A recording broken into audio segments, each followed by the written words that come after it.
तो आज का भी टॉपिक कल के टॉपिक को कंटिन्यू करते हुए है, और वो है प्रतीकात्मक अंतःक्रियावाद। तो कल हमने इसका जन्म तैयार किया, विकास देखा है। आज विकास की प्रक्रिया को और आगे बढ़ा।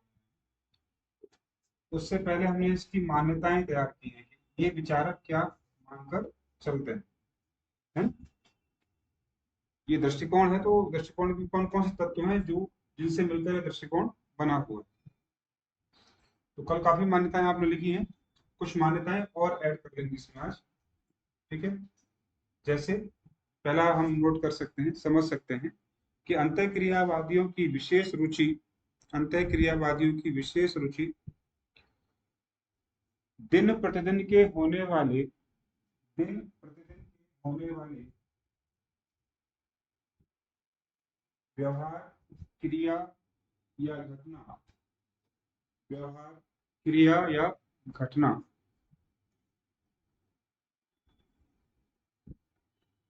अर्थात लघु प्रक्रियाओं में अधिक है।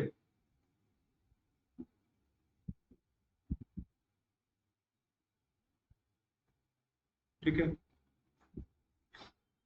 क्यों, कारण समझ में आ गया? जो अंत्यक्रिया डेली करेगा ना, दिन में एक बार करेगा, अर्थ कब बनेंगे? जितनी ज्यादा अंत्यक्रिया उतने ज्यादा अर्थ तैयार होंगे, स्ट्रांग होंगे अर्थ उसके लिए। तो अंत्यक्रियाएं छोटे छोटे स्तरों पर होती है, बड़ी अंत्यक्रिया की बात नहीं करता। ठीक है। दूसरा, इसमें संरचना, समाज, व्यवस्था इत्यादि को गतिशील माना गया है, डायनामिक माना गया है, स्थिर नहीं है, बंधी बंधाई नहीं है।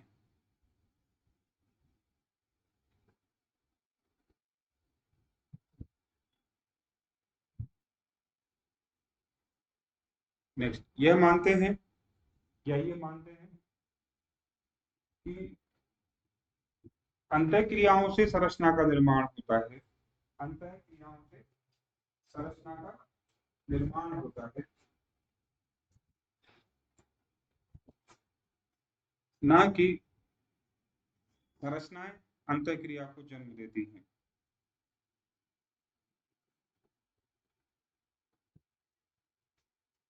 तो संरचना शब्द यहाँ पर सत्य, वास्तविकता के लिए भी प्रयोग हो सकता है।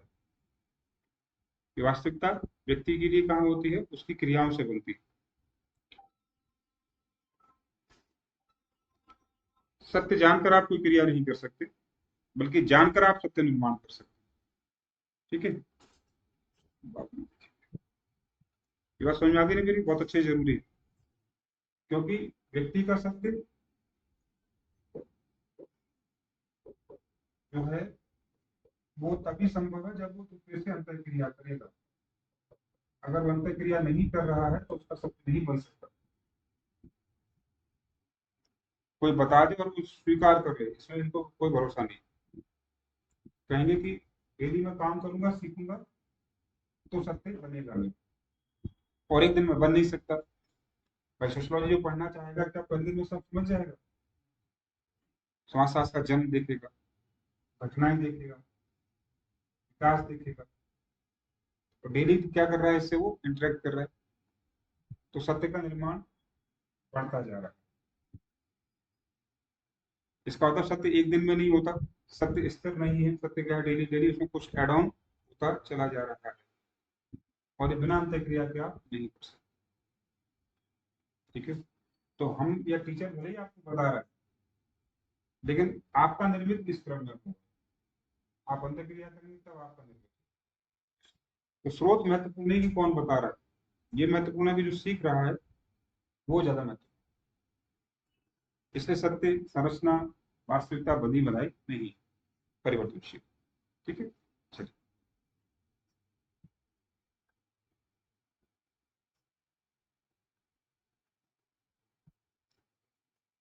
इनके संबोधन या अवधारणाएं, कॉन्सेप्ट्स, इन अंतःक्रियावादियों की उदाहरणाएं या संबोध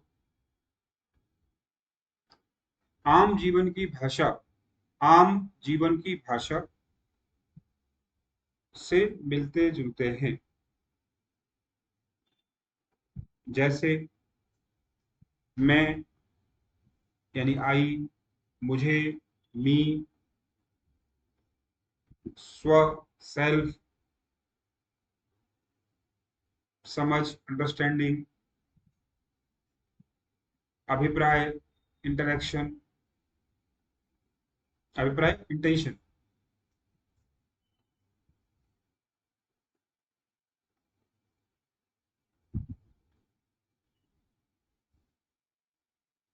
ठीक है, नेक्स्ट। अंत्यक्रियावादियों के लिए स्व, सेल्फ लिखिएगा, इन्वर्टेड कोमा में या अंडरलाइन करके रखेंगे, का विश्लेषण केंद्रीय विषय है या रुचि है, यानी सबकी रुचि है उसमें। अब सेल्फ क्या होता है आपको समझना है। स्व क्या है समाजशास्त्र, समझिए। ठीक है, एक बार से पहले लिख लें। यहाँ स्व से आशय, यहाँ स्व से आशय वह विचार या अभिव्यक्ति है, वह विचार या अभिव्यक्ति है जिसमें व्यक्ति, जिसमें कर्ता स्वयं को एक वस्तु मानकर प्रस्तुत करता है।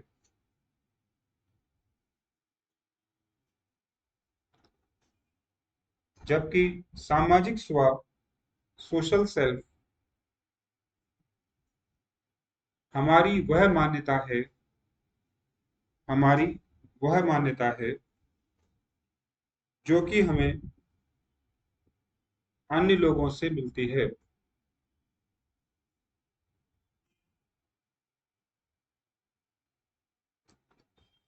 इसका निर्माण, इसका निर्माण समाजीकरण की प्रक्रिया के द्वारा होता है। इसका निर्माण समाजीकरण की प्रक्रिया के द्वारा होता है। ठीक है, अब आप लोग भी समझें स्व क्या है। ठीक है, चलिए।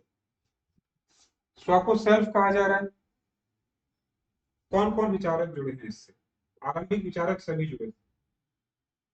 बोले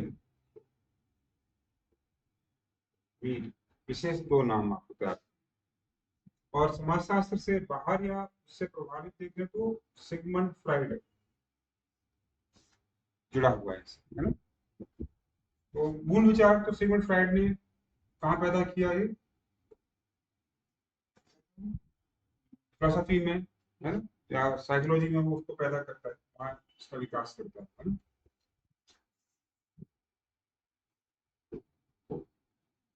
तो कूलिंग के सिद्धांत को क्या कहते हैं? बिल्कुल, आत्म दर्पण दर्शन, आत्म दर्पण दर्शन। रीड के सिद्धांत को मैं और मुझे का सिद्धांत, इसको इड, ईगो, सुपर ईगो का सिद्धांत कहते हैं। सुपर ईगो, देखिए आप लोग।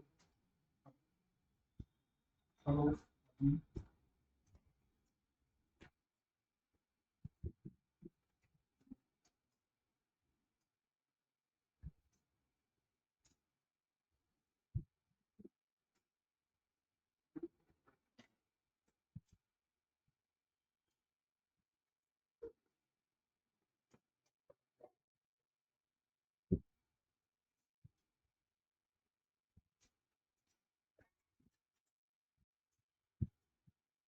ठीक है, तीनों के सिद्धांत समझ में आए, लिखने हैं अभी, अब रटना भी है और समझना है। आत्म दर्पण दर्शन। इन सबकी समस्या ये है कि एक व्यक्ति जो चीज भी सीखता है उसकी प्रोसेस क्या है। हम इतना माइक्रो कभी ध्यान नहीं देते कि हमने, ये तो पता रहता है हमने क्या सीख रहे हैं, कैसे सीख रहे हैं ये हम नहीं विचार कर रहे, और इन विचारकों ने इसी चीज पर ध्यान दिया है कि कैसे सीखा जाता है। तो कल भी आपने क्या लिखा था, अंत्य क्रियावादियों की रुचि किसमें है, क्या है उसमें, उन्हें कोई इंटरेस्ट नहीं है, कैसे करते हैं ये बताइए आप। क्योंकि उनके लिए व्यक्ति और समाज तो अलग अलग एंटिटी है, अलग अलग गुण है। ठीक है, उसी चीज को समझाने की आपसे कोशिश करें। ठीक है, देखते हैं। तो एक व्यक्ति क्या है अपने आप, इनके अनुसार, तो जब वो जन्म लेता है तब उसका जो स्वरूप है वो जीव विज्ञान है। इसलिए क्या कहा जाता है, मनुष्य एक एनिमल है, मूलतः क्या है वो, एक पशु है। तो जब ये कहा जाए कि मनुष्य मूलतः एक पशु है और आरंभ में पशु ही होता है, तो इसका सीधा मतलब है कि समाज वहां अनुपस्थित है। जैसे मोगली, अगर कोई ऐसा बच्चा जिस करता भी होगा, है, तो ये बेसिक कहानी रुयार्ड किपलिंग की कहानी है। जो सतपुड़ा के जंगल जब में रेंजर हुआ करते थे वो, तब उन्हें जानवरों ने पाला, ऐसा कहा जाता है। ठीक है बात है, तो वहां से कंसेप्ट पैदा होती है। तो अगर कोई बच्चा हमारे घर में बचपन में उसे छोड़ दिया अकेला बिना समाज के, तो जिंदा तो रह जाएगा, लेकिन क्या नहीं होगा उसके पास, जिसे हम संस्कार कहते हैं, नियम कानून कहते हैं, विचार कहते हैं, वो नहीं होगा। प्योर क्या होगा वो, जिसे हम जंगली कह सकते हैं, वही होगा। ठीक है, तो केवल मनुष्य शायद दिखेगा, लेकिन उसमें बाकी मनुष्यता का कोई गुण नहीं पाया जाएगा। तो इसका मतलब में क्या हो, एक बायोलॉजिकल यूनिट है, जीव विज्ञान से प्रभावित, केवल एक शरीर है, मांस का टुकड़ा है, जीता जागता चलता फिरता। ठीक है, और जाहिर सी बात है, जब वो एक सामाजिक प्राणी बनता है तब क्या चीज ऐड हो जाती है, ठीक, कि समाज में से जो सिखाया है, जो लर्निंग्स हैं, वो उसे सिखा दी जाती है। ये सुनो, है ना, तब वो क्या बन जाता है, सामाजिक प्राणी। इनकी सबकी रुचि इसी में कि कैसे हो। तो ये सब मानते हैं कि जिस व्यक्ति की हम बात कर रहे हैं उसे इन्होंने अपनी भाषा में क्या बोला है, सेल्फ बोला। कूले ने इसके दो भाग बताए, कौन सा, मैं और मुझे। कूले ने, सॉरी, मीड ने, लेकिन कूले ने ऐसा कुछ भी नहीं बताया। वो सीधी चर्चा शुरू करता है कि एक व्यक्ति अपने बारे में जो मानता है और जो सोचता है, अगर किसी से आप पूछे कि आप क्या हैं, तो हम बताने लगते हैं कि हमारा नाम ये है, हमारी जाति ये है, हमारा धर्म ये है, हमारा लिंग ये है, हम यहाँ से बिलोंग करते हैं, हमारे परिवार में ये। जो कहता है कि मेरा है या मैं हूँ, ये क्या इस समय होगा, क्या वो बता सकता है, तो कौन बता रहा है उसे, समाज बता रहा है। यानी सीखने की प्रक्रिया, उसके अंदर गुण है इस बात का कि वो क्या कर सकता है, सीख सकता है कि मैं कौन हूँ। लेकिन इनकी रुचि किसमें है कि कैसे सीखता है। तो कूले का एक स्टेटमेंट आप चाहें तो नोट कर सकते हैं, इंटरेस्टिंग स्टेटमेंट है, किसी पे इंप्रेशन जमाना हो तो जमा सकते हो। ठीक है, मैं क्या हूँ इसका जवाब देता है। एक व्यक्ति से उसने पूछा कि मैं क्या हूँ, तो एक व्यक्ति उसको जवाब दे रहा है कूले की भाषा में, मैं वह नहीं हूँ जो मैं सोचता हूँ, मैं वह नहीं हूँ जो मैं सोचता हूँ कि मैं हूँ, कि मैं हूँ।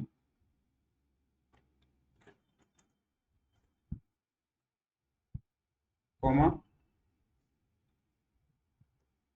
मैं वह भी नहीं हूँ जो आप सोचते हैं कि मैं हूँ, मैं वह भी नहीं हूँ जो आप सोचते हैं कि मैं हूँ।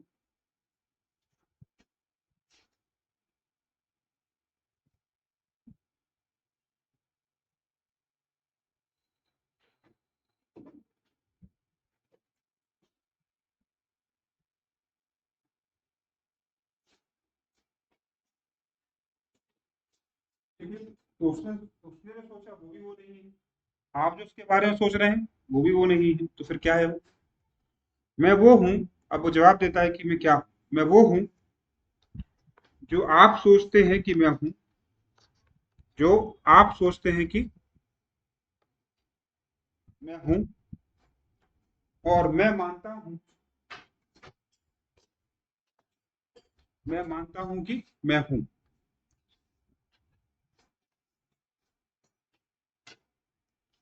मैं मानता हूँ कि मैं हूँ। आप बताओ मैं क्या हूँ? आदमी कहेगा पागल, दिमाग खराब कर रहे हैं, मैं क्या हूँ क्या कर। बोले भाग यहाँ से, बहुत हो गया पागल। हैं? ये होगा इसमें आपको छुपा है, वो आप देखें उसको। ठीक है। क्या नहीं हूँ, पहले तो बता था कि मैं क्या नहीं हूँ। जो मैं अकेला सोचता हूँ कि मैं हूँ। मुझे लगा कि मैं एक अच्छा आदमी हूँ। कई लोगों को आत्ममूर्खता हो जाती है। मोदी जी को लगता है कि वो सबसे बड़े देश प्रेमी, राष्ट्र प्रेमी है। लगता है कि नहीं? और जस्टिफाई भी करते हैं अपने आप कि मैं देश के बारे में सोचता हूँ, देश के बारे में काम करता हूँ, सारी चीज सोचता हूँ। लेकिन ये अप्रूवल भी तो मिलना चाहिए। तो आप वो सोच रहे हैं कि आप ये हैं, फलाने ढीके हैं, क्योंकि वो नहीं होता कि आप मान लें। ठीक। अब दूसरा सोच रहा है कि मोदी जी या ये व्यक्ति कैसा है। ठीक है। कि उन पर आरोप है कि ये उग्र राष्ट्रवाद को बढ़ावा देते हैं, उन पर आरोप। तो ये दूसरे सोच रहे हैं कि वो राष्ट्रवादी तो है, लेकिन कैसे राष्ट्रवादी है? उग्र राष्ट्र। ठीक। लेकिन अब मोदी से पूछा तो जाए कि भैया हम आपको मान रहे हैं कि आप सहमत हैं कि नहीं, तो अपना तर्क देंगे। जब वो कुछ कहेंगे कि मैं राष्ट्रवादी, तो आप भी तर्क देंगे कि आपका राष्ट्रवाद इस स्तर का है। ठीक है। यानी केवल एक दूसरे के बारे में एकांत में सोच रहे हैं, तो ऐसा नहीं है। तीसरा क्या होना चाहिए? लोग बताएं कि आप ऐसे हैं, आप राष्ट्रवादी हैं। लॉजिक दें, तर्क करें, अंत्यक्रिया करें, और आप मान लें कि हाँ, मैं ऐसा।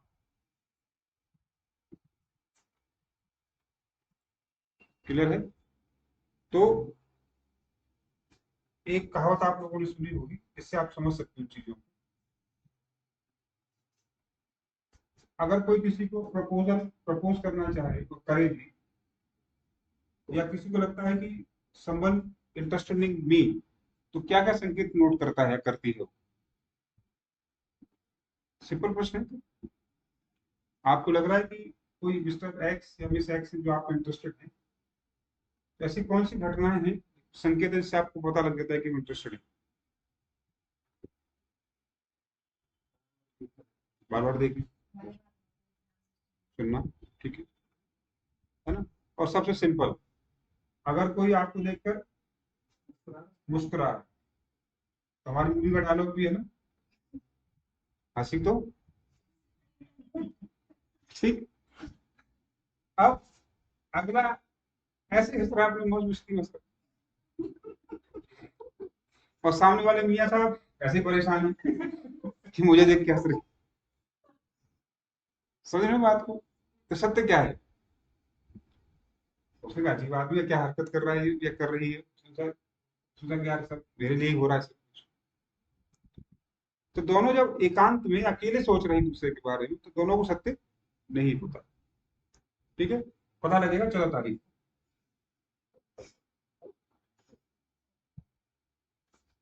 अगर हिम्मत कर दी किसी ने तो बताने की, तो पूछेगा तुम्हें कैसे लगा कि मैं इंटरेस्टेड हूँ तुम्हें? तो वो बताएगा संकेत कि अकेले हंसना क्या गुनाह है, पूछ सकता है ना। अगर आपने देखा कि हंसने से आधार पर आपने पहचाना कि I am interested in you, तो क्या हंसना गुनाह है? तो हंस ही सकता है, इसका मतलब। हमारी बात समझिए। लेकिन वो कहेगा ऐसा सामान्यतः हमने देखा है कि लोग हमें देखकर मुस्कुरा रहे हैं या हमारी बातों से हंस रहे हैं, तो वो हमारे साथ थोड़ा सा सॉफ्ट कॉर्नर रख सकते हैं, ऐसा मान लिया। होता है ऐसा। तो सत्य कहाँ था?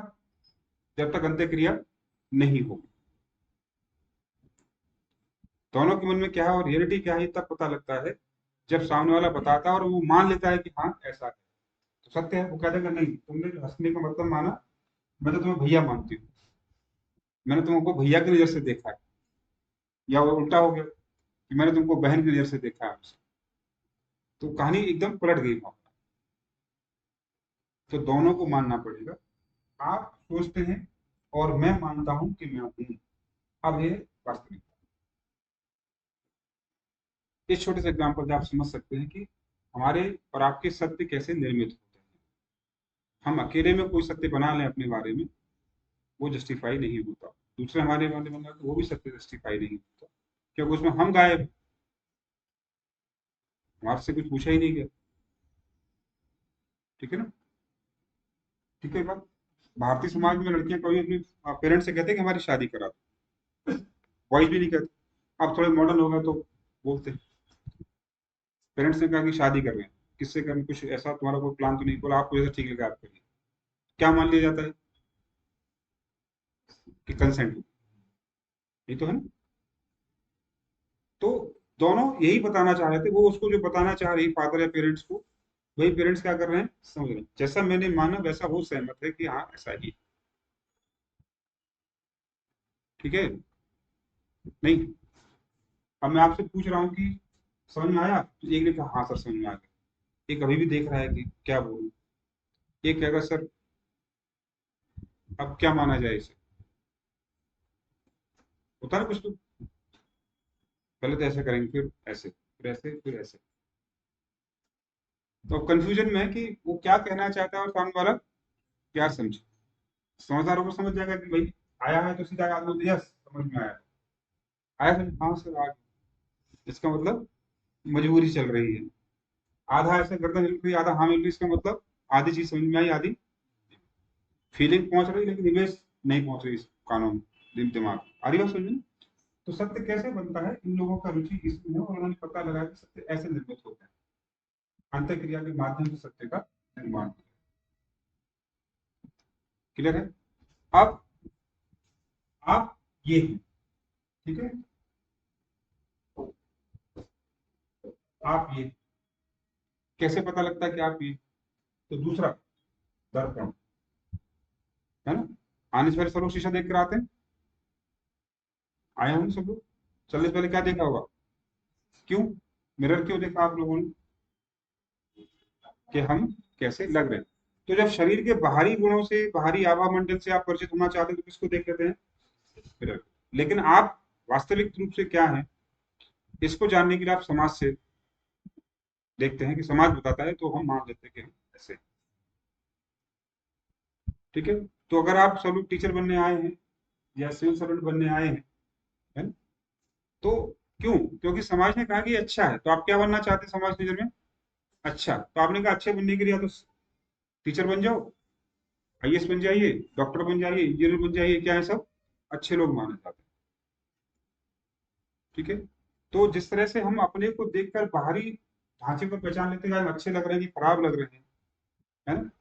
तो ऐसे ही हम अपने बारे में जो संपूर्ण विचार है, उसके लिए कौन सा दर्पण देखते हैं? समाज का दर्पण। समाज में बताता है कि तुम ऐसे हो, तुम ऐसे नहीं, है ना? ठीक वैसे ही जैसे विवाह से पहले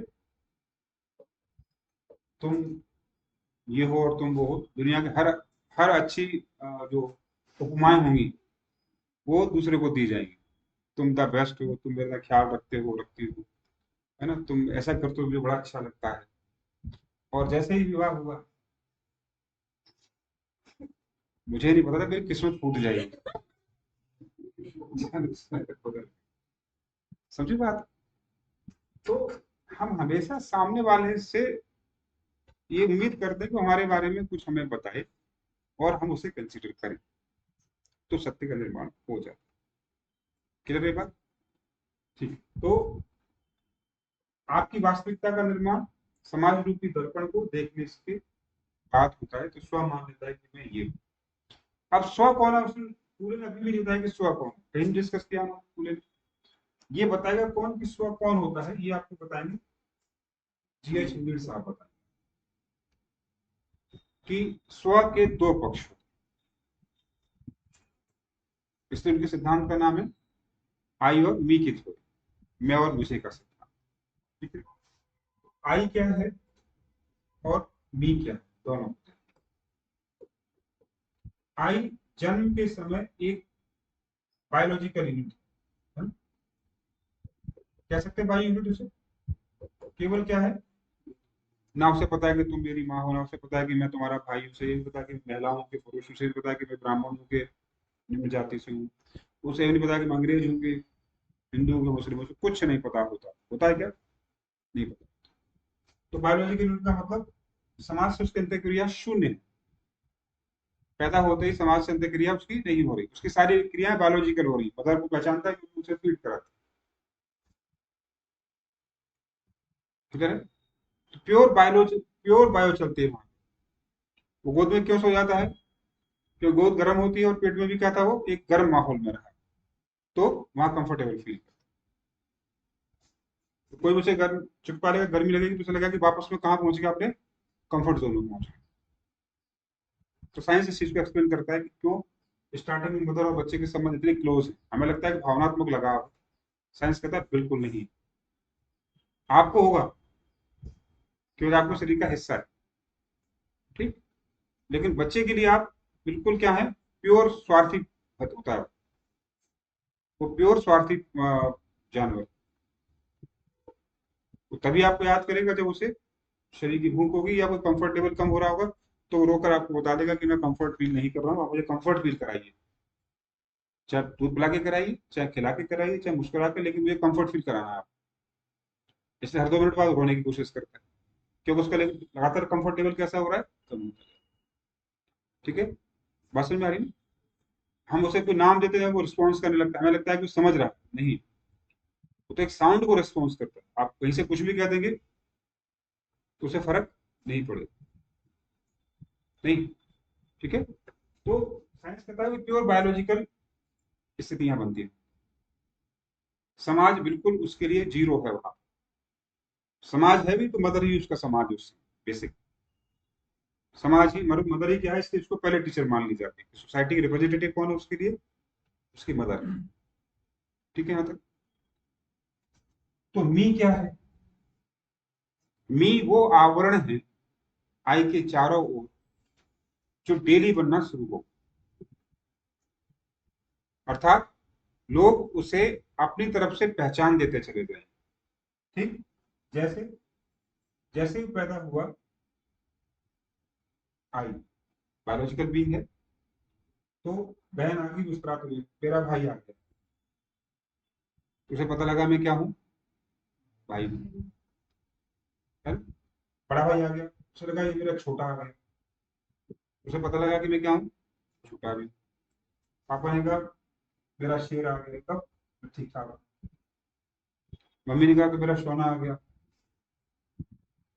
उसे लगा मैं सोना भी हूँ। क्लियर है? पंडित जी ने एकदम नाम दे दिया, कचेरू। उन्हें लगा कि मैं कचेरी भी हूँ। बात समझ रहे हैं? ठीक। फिर किसी ने स्कूल में कह दिया तुम मुझे बड़े अच्छे लगते हो। उसे लगा अच्छा मैं अच्छा भी हूँ। ठीक। और आगे बढ़े तो किसी ने कहा कि मैं तुम्हारे साथ रहना चाहती हूँ। अच्छा ठीक है, बताओ, बताते हैं। ठीक है। तो फिर उसने एक दिन कहा था तुम तो बिल्कुल सोना बाबू लगते हो। मैं सोना बाबू फिर से बोल। बात समझ रहे हैं आप? डे बाय डे ये उसकी सिस्टर है, ये उसका ब्रदर है, ये उसका फादर है, ये उसका मदर है, ये उसके ग्रैंडफादर है, ये पड़ोसी है। ठीक है। ये उसकी फियांसे है, ये उसकी वाइफ है, तो उसके बच्चे होंगे तो कहेगा अच्छा तुम मेरे पापा हो। अच्छा वो पापा भी बन गया। डेली उसे कोई ना कोई पहचान हम देंगे, और जिंदगी भर उसे ये पहचाने मिलती रहती हैं। क्लियर है? तो स्व क्या है मीट के लिए? आई से मी तक की जर्नी। आई सिंगल होता है, बी देख रहे हैं कितने सारे हैं। समाज ने उसे पहचाने दी हैं, और उन पहचानों को मिलाकर वो अपनी एक समग्र पहचान बनाता है नाम के माध्यम से।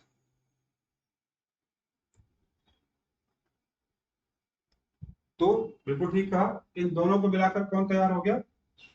स्व तैयार। ये आपका स्व, यानी सब कुछ ना।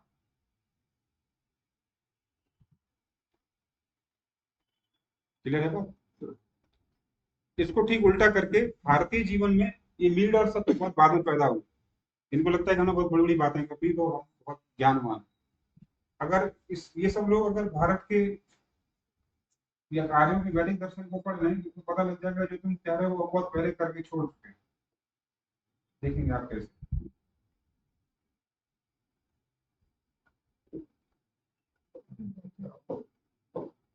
क्लियर है? उदाहरण देखिए, संन्यास आश्रम में क्या होता है?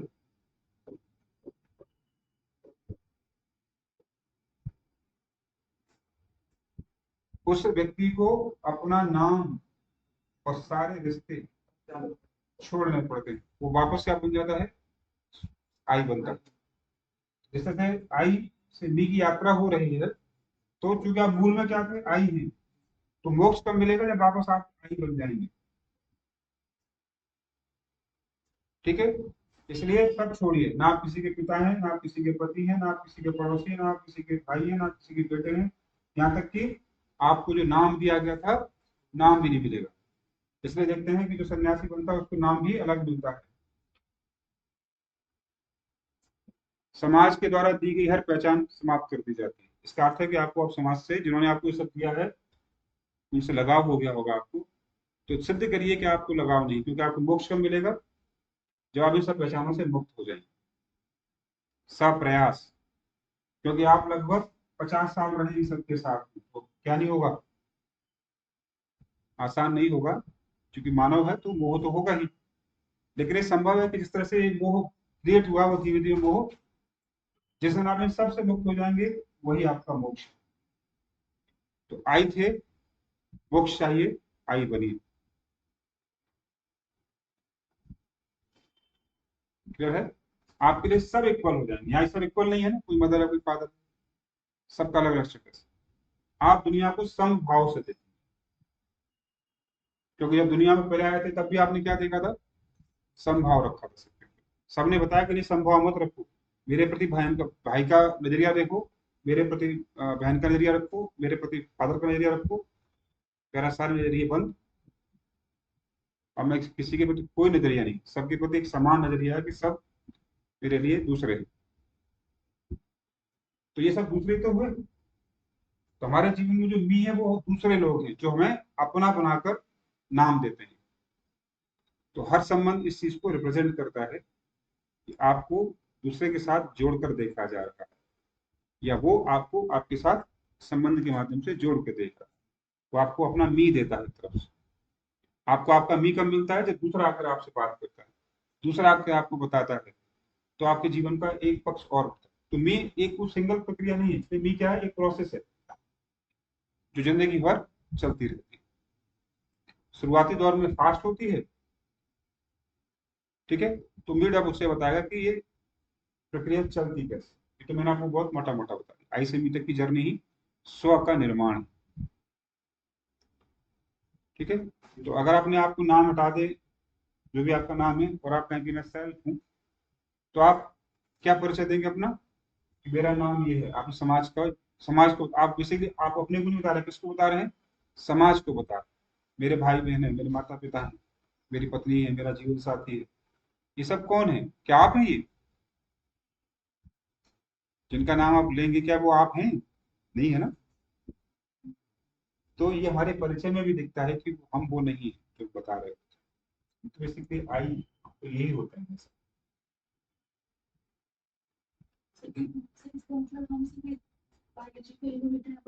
नहीं, बिल्कुल। यहाँ कूले का आशय यही है।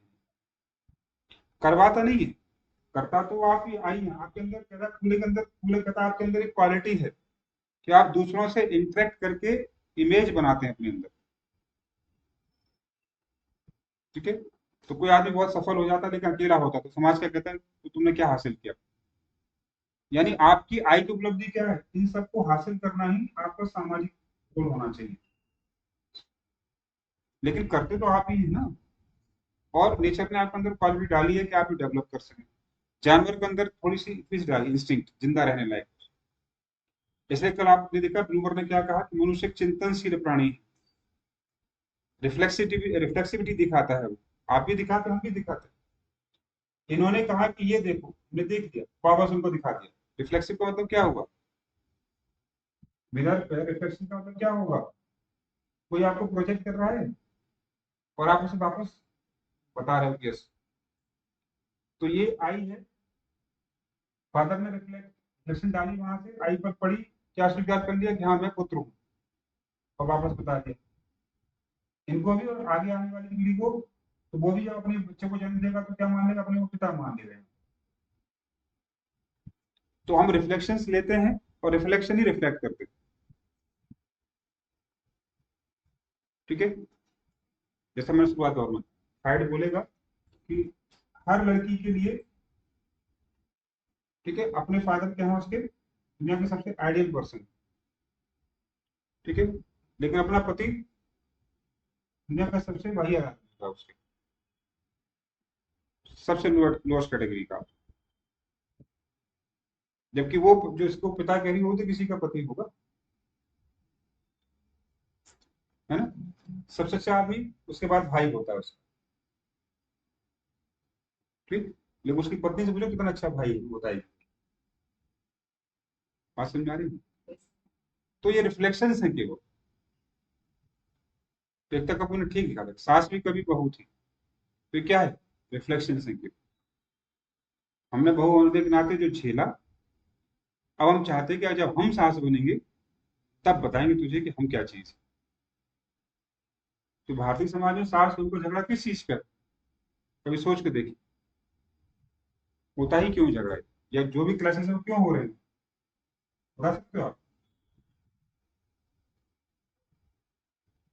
केवल पावर का झगड़ा, और कोई झगड़ा, सत्ता का झगड़ा, वर्चस्व का झगड़ा, मानसिक रूप से। क्यों? क्योंकि जब वो लड़की रही तब पिता ने उसको अपने नियंत्रण में रखा, ठीक। जब तक विवाह नहीं हुआ तब तक वो पिता की हर बात मानती रही, वहां अपना निर्णय लेने का अधिकार उसे कभी नहीं मिला। इच्छाएं बताएगी तो उसमें से 10 बताई तो 2 पूरी हुई, उसी में संतुष्टि हुई, 8 को मारना ही पड़ा अपने आप, ठीक। जब हस्बैंड आया तो फिर से सत्तात्मक समाज है, तो पीछे पीछे चलना पड़ रहा है हर बात पे। यहाँ कम से कम एक चीज बढ़ जाती है, कम से कम पूछने के लिए बता दिया जाता है, संतुष्टि कहाँ, चलो शेयर कर लिया, बात खत्म। तो यहाँ भी लगता है कि यार शेयर, कुछ बताए तो, माना तो नहीं, ठीक। अब बेटा भी, क्योंकि वो भी पुरुष है, जाहिर सी बात, तो एक लेवल तक सुनेगा, और जैसे ही थोड़ा मेच्योर होगा तो उस पर पावर खत्म हो जाएगी उसकी, वो भी नहीं सुनता फिर। अब निरीह गाय बनकर कौन आ रहा है? वो, जो वो भी लड़की है। तो जो फ्रस्ट्रेशन झेली उसने इन तीनों के साथ, फिर ऊपर से सास, वो भी किसी यहाँ सास ससुर बन के रही, मतलब सास और ससुर उसके ऊपर डोमिनेट कर रहे होंगे। अब वो पूरे जीवन में क्या है, अगले सिर्फ 40 सालों में, वो 50-55 सालों में बिल्कुल डिप्राइव इस चीज से कि पावर कभी मिली ही नहीं, ठीक। अब एक बचा कौन? वो भी महिला ही मिली, उसको मिल नहीं सकता, तो अब सारी पावर किसमें चलेगी?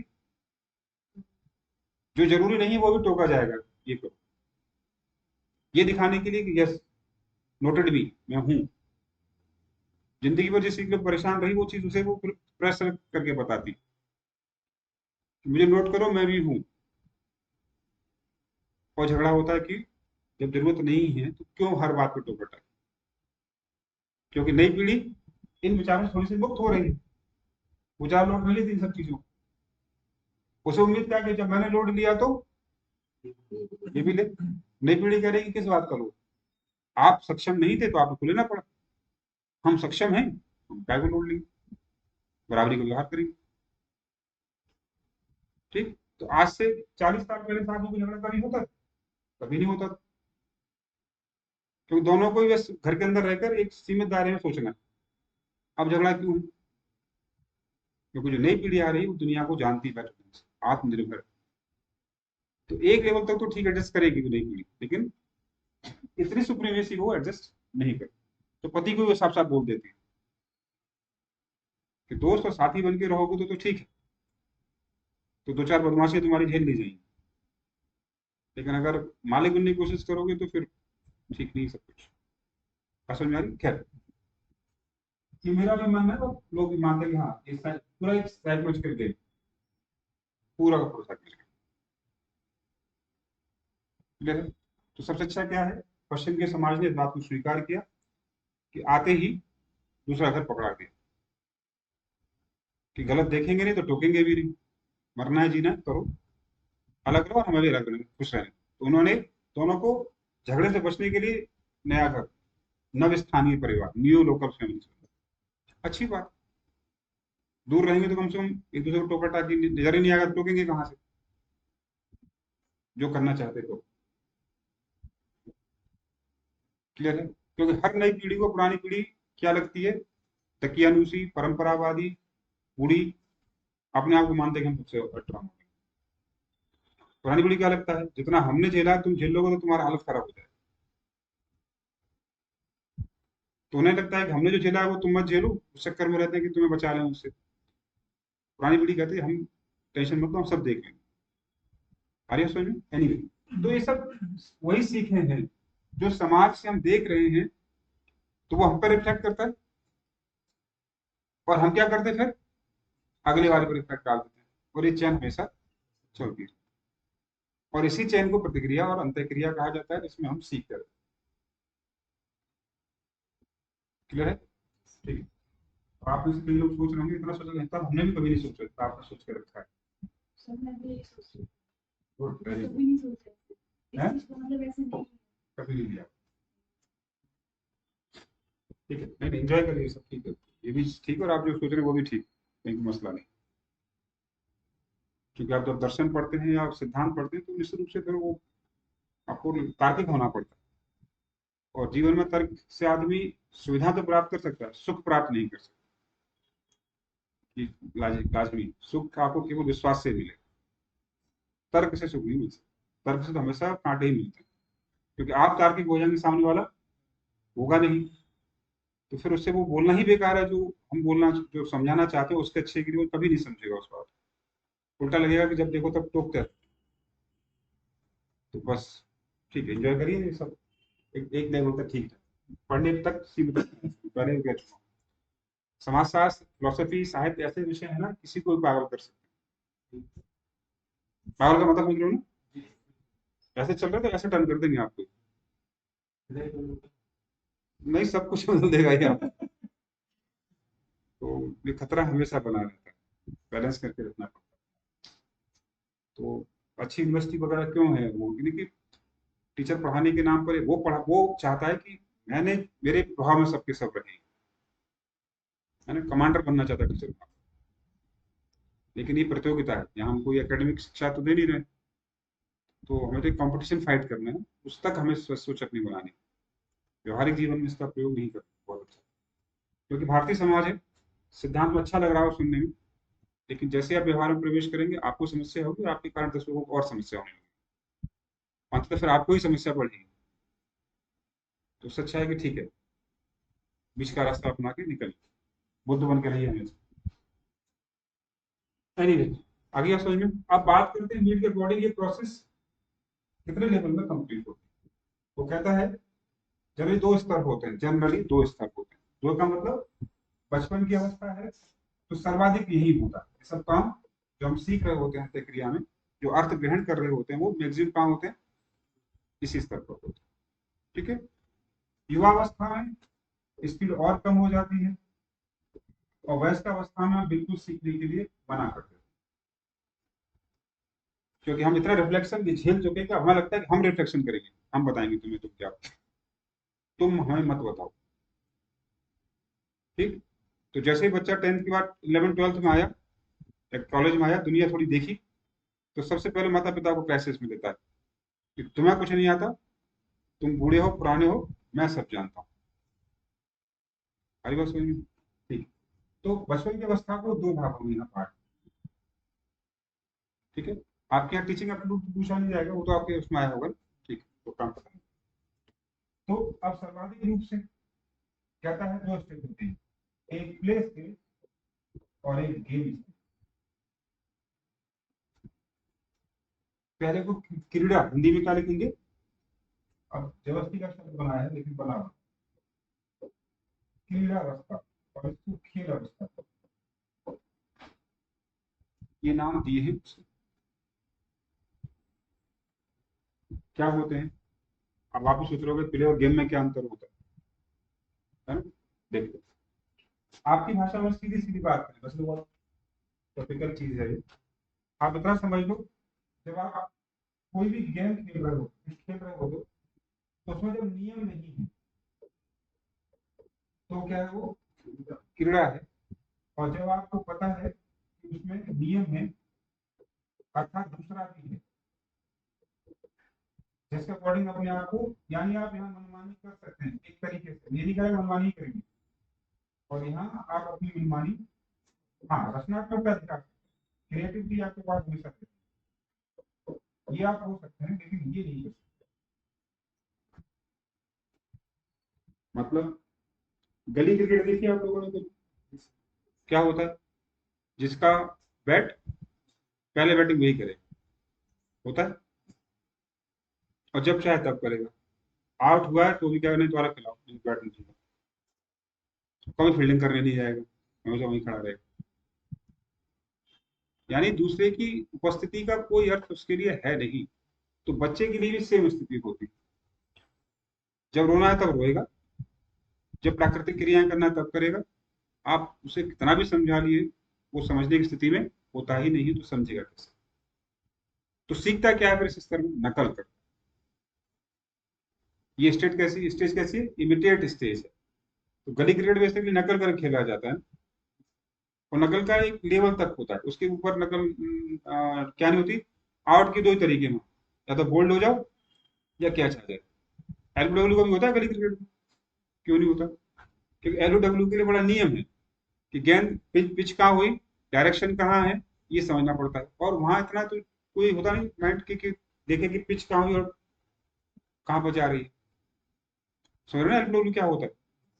क्योंकि सबसे टफ डिसीजन एम्पायर के लिए कौन सा है? एलबीडब्ल्यू इसलिए है क्योंकि उसे अनुमान करना पड़ता है कि बिल बिल बॉल कहाँ पिच होगी और कहाँ वो स्पिन करेगी, स्पिन कर भी रही थी कि नहीं कर रही थी। तो क्रिकेट का सबसे विवादास्पद आउट एलबीडब्ल्यू माना, क्योंकि नियम है ना उसमें।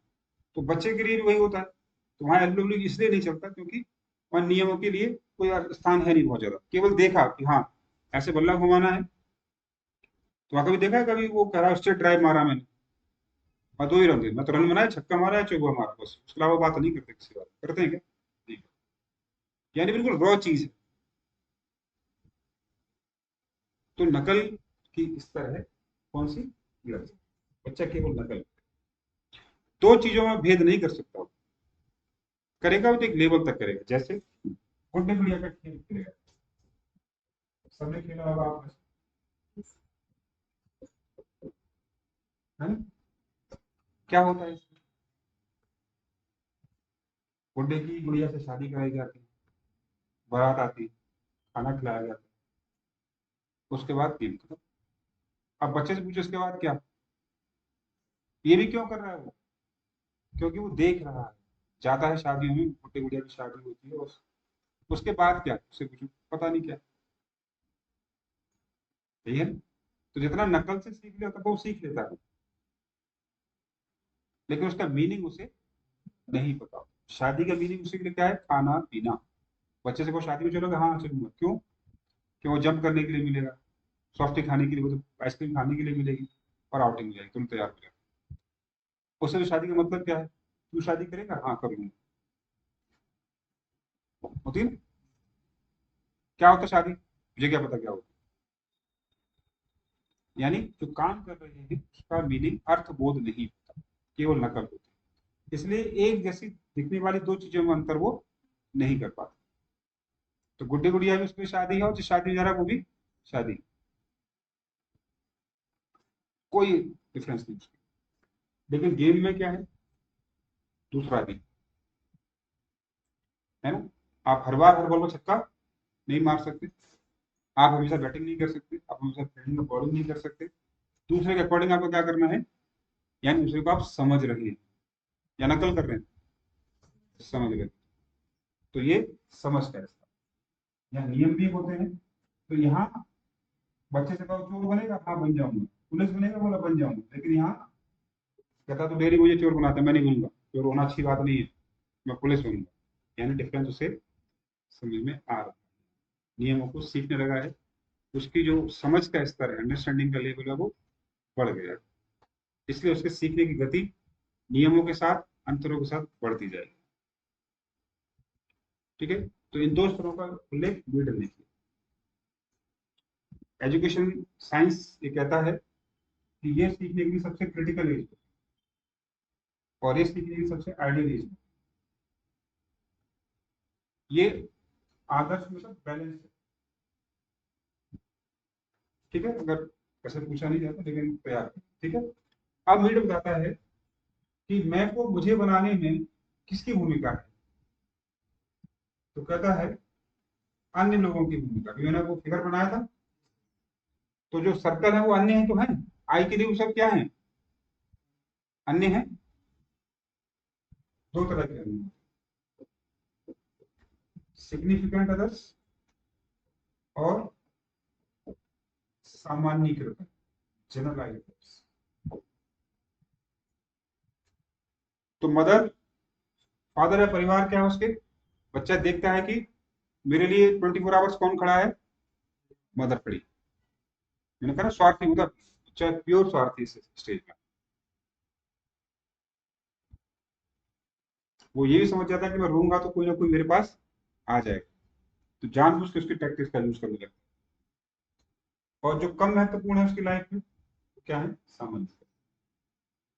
इस तरह से मीड ने थोड़ा सा और विस्तार दिया सेल्फ को समझाने में, और कुछ हद तक बता पाने में सफल रहा है कि हम सीखते कैसे हैं, किन किन स्टेज में सीखते हैं, क्या सीखते हैं, उनमें कोई रुचि उन लोगों की नहीं कि हमने क्या सीखा। ठीक है बात यहाँ तक। अब बात करते हैं सिगमंड फ्राइड की। थोड़ा धमाकेदार आदमी है, इसे पढ़कर और आप डाइवर्ट हो सकते हैं, लोग होते हैं, हमें नहीं होना। लेकिन जो कहा इतना सॉलिड कहा कि आज तक लोग काउंटर तो कर पाए हैं लेकिन गलत सिद्ध नहीं कर पाए उसको आज। सिगमंड फ्राइड, कहा जाता है मानव चिंतन में, आधुनिक मानव चिंतन में तीन लोग ऐसे पैदा हुए हैं जिन्होंने पूरी मानवता के चिंतन को यू टर्न दिया, और फ्राइड वन ऑफ देम है, उनमें से एक है। सबसे पहले था डार्विन, जिसने हमारे होने के अस्तित्व का आधार ही बदल दिया। उससे पहले मानते थे कि हमारा विकास जन्म होता है, कोई जन्म नहीं, हमारा तो विकास हुआ, यानी परमात्मा गायब हो गया। तो विकास को देख सकते हैं ना कि वहां से वहां तक चैन आ गई, और जन्म ऊपर वाले के हाथ में। तो ईश्वर का अस्तित्व सबसे पहले चुनौती कहाँ मिली, इतनी स्ट्रॉन्ग डार्विन को मिली, डार्विन से मिली ईश्वर के अस्तित्व को होने को लेकर। फिर आया मार्क्स, ठीक, एक ऐसी बात कह दी कि सब लोग तिल मिला कर रह गए, लेकिन सच कह रहा है कि दुनिया के हर काम के पीछे अर्थव्यवस्था या आर्थिक हित लगे होते हैं। आप कितना भी डिनाई कर लीजिए, लेकिन किसी न किसी एंगल में वो ठीक कह रहा है। ठीक, तरीका हिंसा का है तो वो स्वीकार नहीं है, लेकिन मार्क्स ने गलत कुछ भी नहीं कहा। आज भी जब अर्थव्यवस्था के शोषण की बात आती है तो मार्क्स से शुरुआत करनी है। और मानव चिंतन में सीख के जो स्तर हैं वो फ्राइड ने शुरू किए, और ये सब उसके आधार दाएं बाएं घूमते रहते हैं, जो फ्राइड के। कैसे देखिए, आप भी समझिए। कहता है कि स्व शब्द का प्रयोग उसने नहीं किया, ध्यान रखें, उसने सीधा कहा इद, हिंदी में इदम और पराहम। तो कई लोगों ने इसको ही अहम कह दिया है, लेकिन उसका ये शब्द इंग्लिश में है ईगो या इड है, ये सॉरी, ये ईगो है, ये इड है, और ये सुपर ईगो।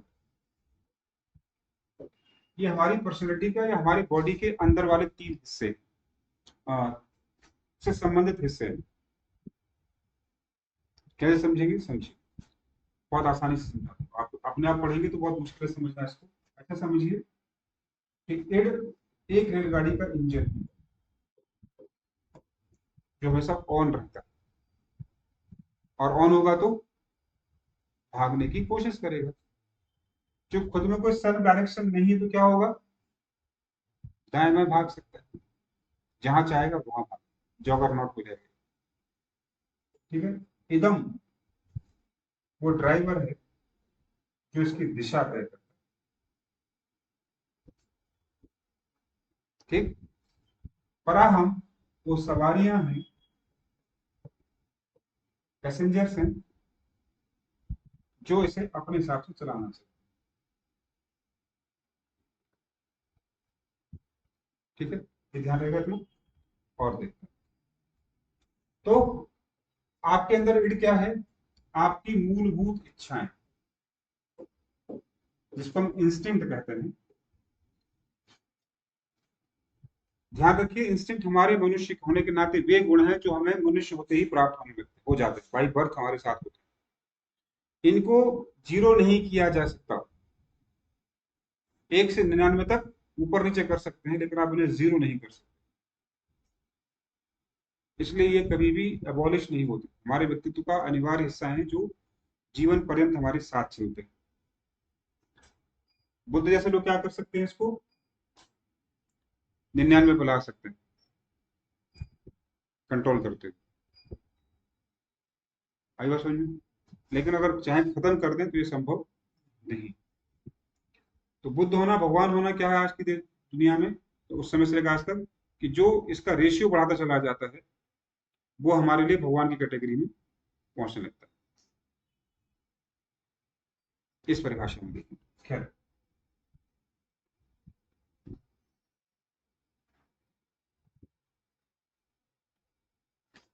तो ये मूलभूत इच्छाएं हैं। क्या होती है मूलभूत इच्छा हमारी?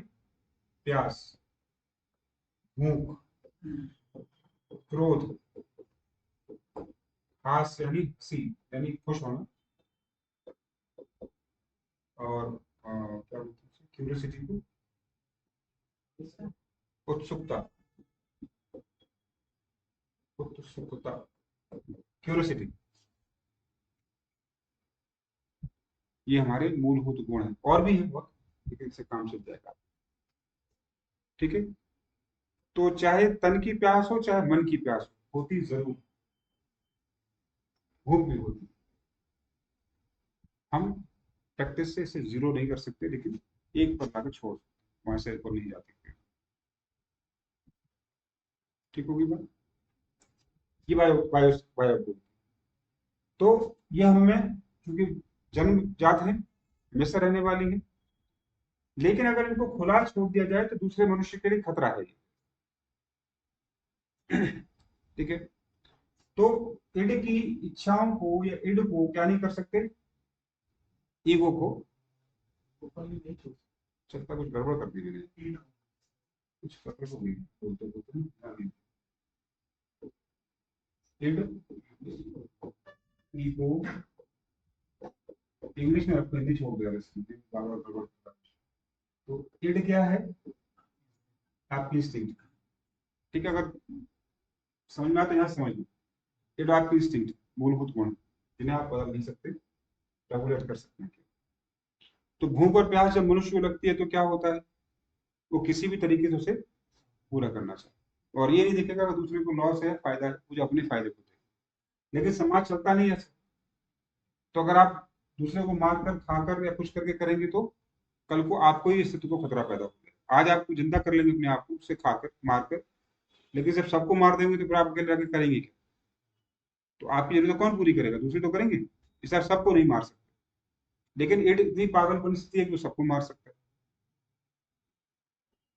ठीक है, क्योंकि मूलभूत इच्छा कंट्रोल नहीं होती उससे सामान्य स्तर पर। किसको खतरा पहुंचाएगा ये? समाज, सुपर ईगो। तो ये कहता है कि मुझे खाना दो। ठीक है, ये कहता है हम जैसा कह रहे हैं तब मिलेगा, मिलेगा सही, लेकिन हम जो कह रहे हैं वो करो तब मिलेगा। कह रहे नहीं पता जो करना है। क्लियर है?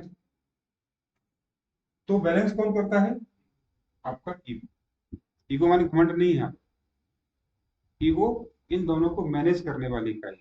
तो एक तरीके से मिड का जो मी है, एक तरीके से वो हेड का क्या है, ईगो, बैलेंस कर। ठीक है, तो इसने कहा मैं तो कैसे भी खा लूँ, वो बिना पूछे भी खा लूंगा, किसी का भी उठा के खा लूंगा। तो चोरी करेगा, बोले कर लूंगा। बोला हम नहीं करने देंगे, मैं तो करूँगा, क्योंकि जिंदा रहना है मुझे। ठीक है, कि छीन के खाएगा मैं खा लूंगा, क्योंकि जिंदा रहना है। कहता नहीं करने देंगे। बात समझ आ रही? तो नए बच्चे की स्थिति ये है, वो एक चाहता है कि ये करूं और वो करूं। तो एक गोविंदा है हमारा, मैं चाहे ये करूं मैं चाहे वो करूं, मेरी मर्जी। ठीक है। और ये हमारे पिता करते हैं, क्या नहीं करने देंगे, मनमानी नहीं करने देंगे।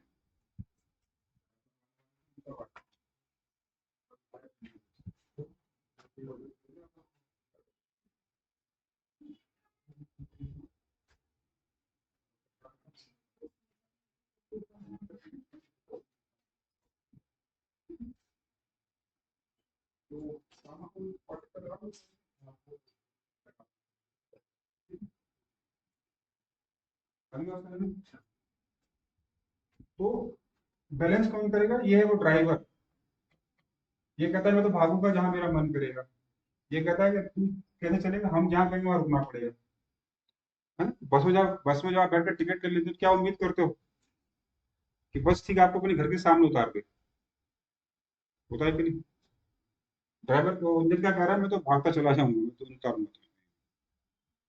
ड्राइवर देखता है, मैनेज करता है कि बस कब तक चलेगी, कि बस में डीजल होगा, सब चीज ठीक होगी। और कौन देगा वो डीजल? तो कभी तुम्हारे गेट पर नहीं उतारूंगा, मैं एक बस स्टॉप पर उतार दूंगा, पहले से फिक्स। सबके घर नहीं जा सकता भाई, सबके घर जाएगा तो वो तो सवारी कब ढोएगा फिर? 100 सवारियां सबके घर छोड़ के अगर आया, वो कहीं देहरादून से चल के उत्तरकाशी गया, 100 पैसेंजर को लेकर, तो किस किस के घर छोड़ेगा? अगली बार देहरादून कब आ पाएगा? तो क्या क्या भैया कि वहाँ जो पुल है उस पर छोड़ दूंगा, वहां से अपने घर चले जाओ। ठीक है। ये होती कि नहीं होती? बिल्कुल होती। कैसे? एग्जाम्पल में आपने अपने आप को भी और दूसरों को भी देखा हो। इंस्टिंक्ट का मतलब होता है चोरी बेसिक। हम क्या है? मूलतः चोर, मनुष्य मूलतः चोर, बिना मेहनत के खाना चाहता मूलतः। ठीक, ये उसकी इंस्टिंक्ट है कि वो बिना किए कुछ खाना चाहता। इसलिए कहा था मनुष्य मूलतः चोर। तो आप कहें हमने तो कभी चोरी नहीं की, लड़ सकते हैं आप इस बात पे, दिखा दीजिए कोई रिकॉर्ड नहीं हमारी चोरी का। कैसे प्रूव होगा? या चोरी का होता है बिना मेहनत के खाने से, बिना दूसरे की परमिशन के खाने से नहीं। चोरी का सही अर्थ ये होता है। तो सब्जी ली 500 रुपए की, धनिया मिर्च चाहिए फ्री।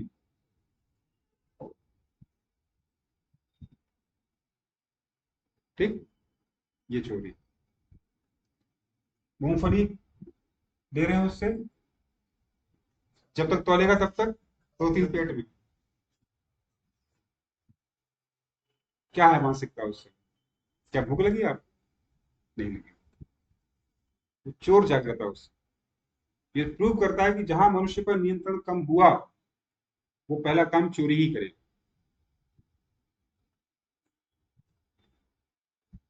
ये डेड श्योर। जहां पर कोई नैतिक, शारीरिक या कोई खड़ा है, ये तीनों नियंत्रण अगर खत्म हो जाए, तो हमसे बुरा कोई नहीं। हम इतने बुरे बन जाएंगे उससे। और इसका छोटी सी वानगी है कि जब घर में कोई नहीं होता, आपको पता है कि मुझे ना कोई देख रहा है, ना घर में अगले दिन कोई दो आने वाले हैं, 2 दिन कोई, क्या आप वही रहते हैं जो इस समय बैठ के व्यवहार कर रहे हैं? बताइए। आप वो सब करते हैं, इच्छा रखते हैं करने की उस समय, जो आपने दबा के रखा। तो मूल प्रवृत्ति कब जागती है? जागी तो हमेशा रहती है। नहीं, इसका मतलब है तो होती तो हमेशा है ना। थोड़ा सा स्पेस मिलते ही क्या होगा? वो पूरा करने के लिए भाग जाए। लेकिन हम जानते हैं कि अगर हम ज्यादा हद पार करेंगे तो फिर ये उठा के पटक देंगे सबके सब। करते तो हैं, लेकिन एक सीमा के दायरे में। कौन बताता है ये? होली दीपावली जैसे त्योहार जिसमें थोड़ा सा एग्रेशन होता है, क्यों मनाए जाते हैं? त्योहारों का एक साइकोलॉजी स्टेटस भी तो है। होली ऐसा त्योहार, टमाटर मिर्च त्योहार आप देखेंगे दुनिया के हर समाज में मिलता है, हर समाज, काइंड ऑफ मतलब ऐसा त्योहार, ऐसी एक दिन की परमिशन मिलती है आप लोगों को सीमित मात्रा में, आप क्या करें, थोड़े से वायलेट हो सकते हैं सीमाओं के साथ, दूसरे को पकड़ के रंग लगा दो, तो शरीर का जो टॉक्सिक है वो क्या होगा, बाहर हो, आप रिलीफ, दूसरे को पकड़ के लगाते बड़ा खुश आता है, आज ऐसा सही निकला, तो बुरा ना मानो बोलिए, यही सेंटेंस बोलते हैं। क्यों? क्योंकि वो काम अगर रेगुलर डे में करेंगे तो क्या होगा, तो समाज ने एक दिन बनाया है उसके लिए, और सबको परमिशन दिए कि सीमाओं के साथ रहिए, करिए, ठीक। तो अब बाकी त्योहार, जब भी कोई त्योहार मनाते हैं, मनाने के बाद आप रिलैक्स फील करते हैं, क्योंकि आपकी एक्साइटमेंट 100 लेवल पर होती है, और जैसे पूरी होती है आप रिलैक्स हो जाते हैं, बॉडी रिलैक्स चाहती है, ईगो आपका इंस्टिंक्ट शांत हो जाती है, आप सेटिस्फाइड है, होता है ऐसा, ठीक है। इसलिए बड़े बड़े सेलिब्रिटी के पास करोड़ों रुपए हैं, वो भी कई बार छोटी छोटी चोरियां करते हो कि हमें से पकड़ लिया जाए, उन्हें पैसे की कमी है। हर व्यक्ति अपनी इंस्टिंक्ट का गुलाम, जो इतना अकेला रहता होगा आइसोलेशन में, उतना ही उसकी इंस्टिंक्ट हावी रहती है, क्योंकि उसे समाज से लेना देना बहुत ज्यादा होता है। इसलिए जो समाज से लेना देना रखेगा वो अपनी इंस्टिंक्ट को ये बताता है कि ये जो हिसाब में बता रहा हूँ कि नहीं रखना है कि रखना है, कौन बता रहा है आपको ट्रेनिंग, कि घर में कोई नहीं, आज पूरा कर लेते हैं, सब देख रहे हैं, नहीं आप नहीं करते, तो इसलिए कहते हैं हमेशा आप कुछ काम के लिए आपके दो मन, कहते हैं आज दो मन हुए, जाऊं के ना जाऊं, ईगो नियंत्रण करता है, होता है ना? तो ना जाऊं, जाऊं कि ना जाऊं, ये भ्रम पैदा करता है, अंत में निर्णय लेने में आपको ये मदद करेगा, ये दबाव बनाते हैं कि नहीं जो हम कह रहे हैं वो करो। तो फ्रायड कहता है कि हम करते तो हैं, लेकिन हम उसे अपना रूप दे देते हैं, ठीक है। बाल बनाना, समाज कहता है कि बाल बनाने चाहिए, हेयर ड्रेस करना चाहिए, हम क्या करते हैं, थोड़ा सा दाएं बाएं करके अपनी यूनिकी, क्योंकि इनको मिलकर इसको आप शांत तो कर ही नहीं सकते ना, दबा नहीं सकते, तो कुछ ना कुछ अलग करेंगे, अब मेरा काम, इसलिए सामने वाला 100 बताएगा तो आप 99 मानेंगे, एक जरूर ऐसा करेंगे जिससे आप लगेगा कि ये मैंने किया, तो मैं कौन हूं, तो ये जिसको आप कहते हैं सामान्य भाषा में मन, इसलिए शांत करना चाहिए। मनुष्य होने के नाते इसको शांत करना बहुत जरूरी है, अकेले रहेंगे तो कभी नहीं होगा, ये डे बाई डे एग्रेसिव होता चला जाए, ठीक है। तो ये दोनों ही हमारे अंदर होते हैं, ये सुप्त अवस्था में होता है, ये एक्टिव मोड में है ऐसा, जब यहाँ रहते हैं तो ये एक्टिव हो जाता है, और इतना एक्टिव हो जाता है कि दोनों के बीच बैलेंस बनाने का काम, ठीक है। भूख लगी है तो बोला खाना मिलेगा, लेकिन सुबह शाम मिलेगा, मेहनत करके मिलेगा, कह रहा ठीक, नहीं मिलेगा तो बोले सब तुझे परेशान करेंगे, मारेंगे तुझे, चोट पहुंचेगी, कह रहा अच्छा ठीक है तुम काम करो, ठीक है। तो हमारे मन की स्थितियों को टाइट ने इस तरह से खोल कर रखी,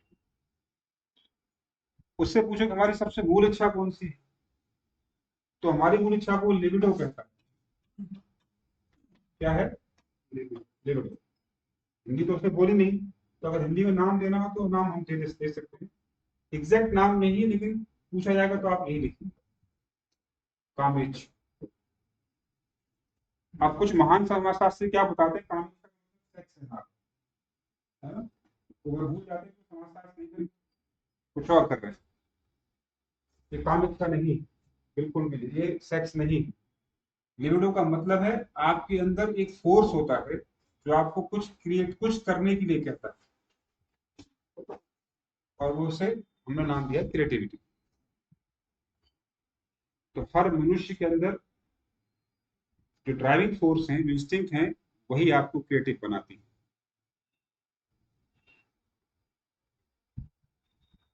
ठीक है। फिर कहता है काम इच्छा दो प्रकार की होती है, एक बॉयज में और एक गर्ल्स, ठीक है, क्योंकि दोनों ही बायोलॉजिकली नहीं बना तो दोनों में होगी, जाहिर सी बात है।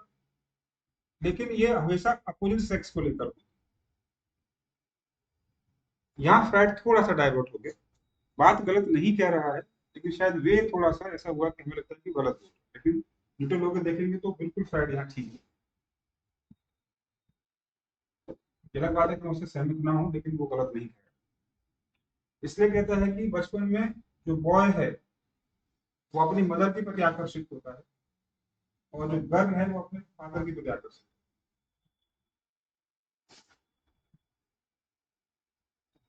क्योंकि ये लिबिडो का असर, ठीक है।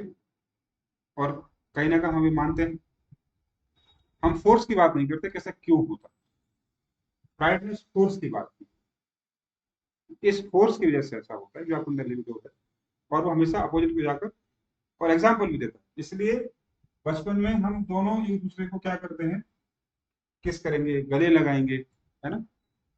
तो ये क्या दिखाता है कि आपका लिबिडो यानी इंस्टिंक्ट रिलीज हो रही, क्लियर है। तो हिंदी में थोड़ा सा मुझे अभी गड़बड़ लग रहा है, अभी डाउट रखना, मैं इससे कंफर्म नहीं कर रहा हूँ। एक को कहता है इलेक्ट्रा कॉम्प्लेक्स, उसने नाम कॉम्प्लेक्स दिया है इसको, जलन के साथ कॉम्प्लेक्स हो रहा है, मतलब थोड़ी जलन की भावना। और इसको ओडीपल कहते हैं, ODI, आई थिंक, अगर मैं गलत नहीं लिख रहा हूँ तो ओडीपल कॉम्प्लेक्स, ठीक है। तो या तो मैं देख के बताऊंगा या आप लोग थोड़ा देख लीजिए कि क्या है स्टेटस, इंग्लिश में थोड़ा सा गड़बड़ हो गई। इलेक्सी होगा, PRA, इलेक्ट्रा, क्लियर है बात यहाँ तक। तो हमारे अंदर चलने वाली सारी प्रक्रियाओं को इन विचारकों ने खोल के रख दिया, तो बता दिया कि हम बोलते हैं ये, ठीक है।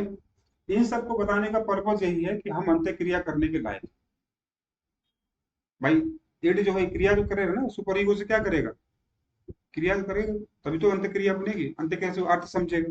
तो अगर खाना तो मिलेगा, लेकिन कहा कि ऐसे नहीं मिलेगा, तो उसका अर्थ समझ आ गया कि खाना हमेशा कैसे चाहिए मिलता है, जो समाज तरीका बता रहा है, और हम भी मान लेते हैं कि हाँ ये तरीका ठीक है, क्योंकि अगर दूसरा आदमी मानेगा तो हमारी समस्या पैदा करेगा। भाई एक्स ने कहा कि मैं मानता हूँ, तो कहता है, फ्राइड कहता है कि वो इसलिए मानता है क्योंकि उसे डर लगता है कि बीवी अगर ऐसा करेगा मेरी तरह और ताकतवर निकला तो मुझे क्या करेगा, वो उससे छीन लेगा। इसलिए व्यवस्था की आवश्यकता है। हॉब्स लॉक रूसो का सामाजिक समझौते का सिद्धांत, कि हम इसलिए नियंत्रित होते हैं क्योंकि हमें डर लगता है कि अगर हमसे कोई ताकतवर आ गया और उसने फॉर्मूला हमारे ऊपर अपना दिया तो हमारा क्या होगा। तो सोसाइटी बनी इसलिए कि लोगों को एक दूसरे को नियंत्रित करने की चक्कर करना था और स्वनियंत्रण भी करना था। तो अपनी अपनी आजादियां कुछ कुछ सबने खोई, और जो बना वो क्या था, समझौता, कि 90% हम क्या रहेंगे, फ्री रहेंगे, लेकिन 10% हम स्व रेगुलेटेड रहेंगे, जिससे कि हम पर कोई दूसरा हावी ना हो सके। ये हाउस लॉ रूसो की सोशल कॉन्ट्रैक्ट थ्योरी, कुछ समझदार मनुष्यों ने ये सोच के समाज का निर्माण किया। सही गलत की बात नहीं, लेकिन पूछा जाता है, ठीक है। यहाँ तक ये तीन विचारक आपके तैयार है, कौन,